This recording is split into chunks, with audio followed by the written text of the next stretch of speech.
नमस्कार दोस्तों जिस टॉपिक को लेकर आज की आपकी क्लास हो रही है, तो मैं आपको एक छोटी सी सूचना यहाँ पर दे देता हूँ कि इस टॉपिक को लेकर पहले ऑलरेडी 2 पार्ट जो हैं वो तैयार हो चुके हैं। तो आप इस वीडियो को देखने से पहले या इस वीडियो को देखने के बाद इस टॉपिक के लिए जो पार्ट फर्स्ट और पार्ट सेकंड जो तैयार किया हुआ है, जो ऑलरेडी यूट्यूब पर आपको अवेलेबल हो जाएगा, और या फिर इसके लिए जो है मैं डिस्क्रिप्शन में इसका जो वीडियो का लिंक है वो आपको उपलब्ध करवा दूंगा।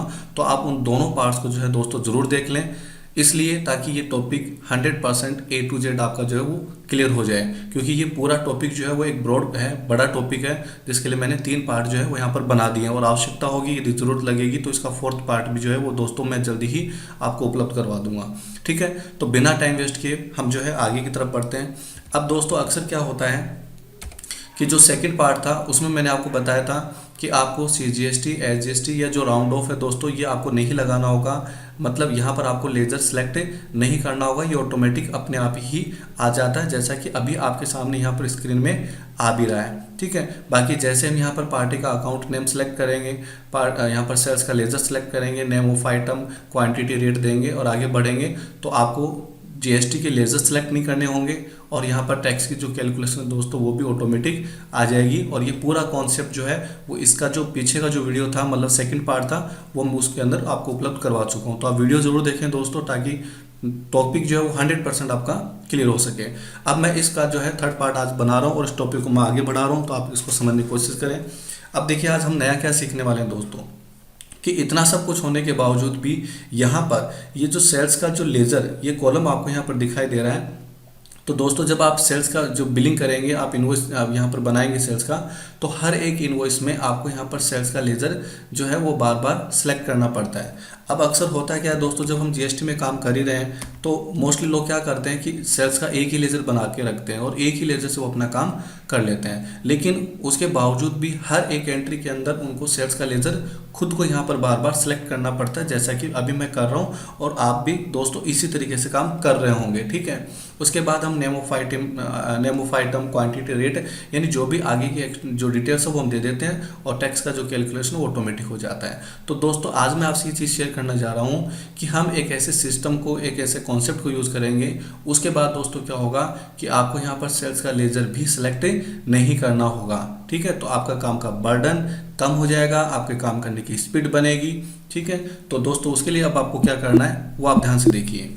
आपको क्या करना है, एल्टर में चलना है, वाउचर टाइप आपको सेलेक्ट करना है। ये पूरा सेटअप जो हम सेल्स के अंदर करने वाले हैं, तो आपको सेल्स वाउचर में आना है दोस्तों, और आपको डायरेक्टली जो है वो यहाँ पर आ जाना है नेम ऑफ क्लास के कॉलम के ऊपर। यहाँ पर क्लास का आपको कोई नाम टाइप करना होगा, जो आपको सही लगे, सुटेबल लगे, वो आप नाम टाइप कर सकते हैं। जैसे कि मेरे को लगा सेल्स, तो मैंने सेल्स को यहाँ पर टाइप कर लिया। आप कोई भी नाम यहाँ पर टाइप कर सकते हैं दोस्तों। अब आपको यहाँ पर थोड़ा सा इस कॉन्सेप्ट को जो है वो क्लियर कर लेना है कि यहाँ पर एक तो है एक्सक्लूड दिस ग्रुप्स और एक है इंक्लूड दिस ग्रुप्स। तो मैं एक्सक्लूड के ऊपर तो एंड ऑफ लिस्ट कर देता हूँ और इंक्लूड के ऊपर आ जाता हूँ दोस्तों। अब होगा क्या कि जब आप माल बेचने की एंट्री जब आप सेल्स में करेंगे, तो वहाँ पर आपको बैंक वाले लेजर्स, कैश के लेजर्स और आपके जो सन्डी डेटर्स हैं, इन 3 प्रकार के लेजर्स की आपको वहाँ पर रिक्वायरमेंट रहती है। तो हम यहाँ पर बैंक अकाउंट को सिलेक्ट कर लेते हैं, कैश इन हैंड को सिलेक्ट कर लेते हैं और उसके बाद सन्डी डेटर्स को सिलेक्ट कर लेते हैं। फिलहाल बात ये आती है कि सर हमने इन तीनों को ही सिलेक्ट क्यों किया है, क्योंकि मोस्टली दोस्तों क्या होता है कि जब आप माल बेचते हैं तो या तो वो उधार में बिल बनेगा, उधार में बनेगा तो आपको सन्डी डेटर्स चाहिए, पेमेंट वो कैश में आ सकता है इसलिए आपको कैश इन हैंड यहाँ पर चाहिएगा, पेमेंट बाय चेक आ सकता है तो इसलिए बैंक अकाउंट्स आपको चाहिए। तो मोस्टली हमें इन तीनों की ही आवश्यकता होती है। ठीक है, तो हम तीनों को यहाँ पर सिलेक्ट कर लेते हैं। उसके बाद में आता है डिफ़ॉल्ट अकाउंटिंग एलोकेशंस। जिस टॉपिक को लेकर मैं आज ये वीडियो बना रहा हूँ वो यहाँ पर आपको कॉन्सेप्ट क्लियर करना है, डिफ़ॉल्ट अकाउंटिंग एलोकेशन। जी दोस्तों, आपको यहाँ पर किसको सिलेक्ट कर लेना है, इस सेल्स लेजर को। ठीक है, ये नो क्यों हो रहा है, इसको यस करने से क्या होगा, ये कॉन्सेप्ट जो है वो हम आगे की क्लासेस में क्लियर करेंगे। आपको क्या करना है, यहाँ आगे बढ़ना है। और उसके बाद आपका आता है एडिशनल अकाउंटिंग एंट्रीज, यानी आपको टैक्सेज और अदर चार्जेज जो बिल के अंदर आप ऐड करना चाहते हैं तो वो ऐड कर लीजिए।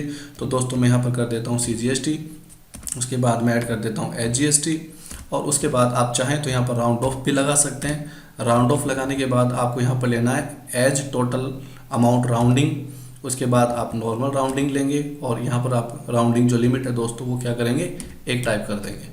बस दोस्तों आपको इतना करना है, और इतना करने के बाद अब आपका काम और भी फास्ट होगा और अच्छे तरीके से आप अपने टाइम को बचा पाएंगे। तो दोस्तों क्या करना है, वाउचर्स में आपको चलना है। अब यहाँ पर आप ध्यान दें तो वाउचर क्लास का यहाँ पर कॉन्सेप्ट आपको दिखाई दे रहा होगा, जो थोड़ी देर पहले यहाँ पर नहीं था। और यहाँ पर क्या आता है, बाय डिफॉल्ट नॉट अप्लीकेबल। यदि आप इसको आप नॉट अप्लीकेबल रखते हैं तो दोस्तों हर एक बिल में फिलहाल ये चीज़ तो पहले से फिक्स हो गई, CGST, SGST और राउंड ऑफ, बट उसके बावजूद भी आपको सेल्स का लेजर खुद को ही सिलेक्ट करना पड़ता है।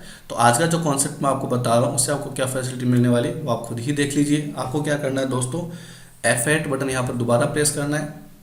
वाउचर आपने सेल्स सेलेक्ट कर ही रखा है, आपको एंटर करना है। अब यहाँ से टेली आपसे पूछता है कि आपको क्लास यूज़ करनी है या क्लास यूज़ नहीं करनी। तो दोस्तों आप यहाँ पर क्लास को यूज़ कर लीजिए और उसके बाद आप देखिए कि यहाँ पर सेल्स का जो लेजर है दोस्तों वो यहाँ पर हट चुका है। अब आप यहाँ पर क्या करेंगे कि पार्टी की डिटेल आपको देनी है कि आपने माल किस तरीके से बेचा है, कैश है या बाई चेक है या फिर उधार में आपने माल बेचा। तो फिलहाल मैं यहाँ पर ये पूरा बिल जो है वो कैश में बना देता हूँ। और उसके बाद अब यहाँ पर सेल्स लेजर आपसे नहीं मांगा गया। नेम ऑफ आइटम जो भी आपने बेचा है वो आपने अपने नेम ऑफ आइटम लिखें। जिस गोडाउन से आपने माल दिया है वो आप गोडाउन सेलेक्ट करें, कितनी क्वांटिटी आपने सेलेक्ट करी वो करें। और उसके बाद जैसे मान जो मैं यहाँ पर 2501 रुपये इसकी रेट लगा देता हूँ ताकि राउंड ऑफ भी जो है वो क्लियर हो जाए।